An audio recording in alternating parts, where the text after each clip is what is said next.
Today, on Running to Him, humility brings honor to those around you.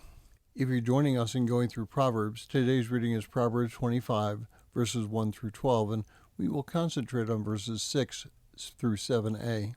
Proverbs 25, 6 through 7a says this: Do not exalt yourself in the king's presence, and do not claim to be great among men, for it is better for him to say, "Come up here," than for him to humiliate you before a nobleman.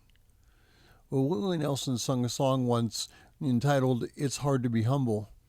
The chorus line goes like this: "Oh Lord, it's hard to be humble when you're perfect, perfect in every way. I can't wait to look in the mirror, 'cause I get better looking every day. To know me is to love me. I must be a blank of a man. Oh Lord, it's hard to be humble, but I'm doing the best I can." Well, this is the attitude about which Solomon was writing.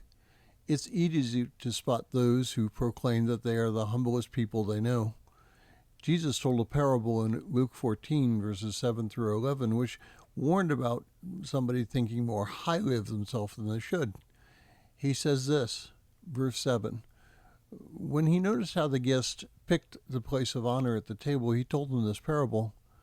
When someone invites you to a wedding feast, do not take the place of honor, for a person more distinguished than you may have been invited. If so, the host who invited both of you will come and say to you, "Give this man your seat." Then, humiliated, you will have to take a least important place. But when you're invited, take the lowest place, so that when your host comes, he will say to you, "Friend, move up to a better place." Then you will be honored in the presence of all your fellow guests. For everyone who exalts himself will be humbled, and he who humbles himself will be exalted. Now, it's better to be called to a place of honor than to be asked to leave so that someone else can have your place. Now, a leader does not have to be boisterous to be a good leader. Teddy Roosevelt once remarked that someone should speak softly and carry a big stick. A good leader leads through humility and not through bragging. You can speak the truth quietly because the truth is always the truth. When you have to yell, you might be proving you don't have the truth. Now, we should be cautious in our interactions with others. We should recognize that we have failings and therefore may not have all the answers. This truth is particularly true when what we do impacts how we have others perceive our relationship with Christ. I've spoken with many non-believers who grew up in a very religious household.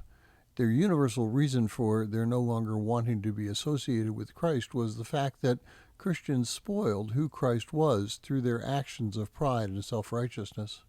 Now I'm honored to have known those who have lived a servant life.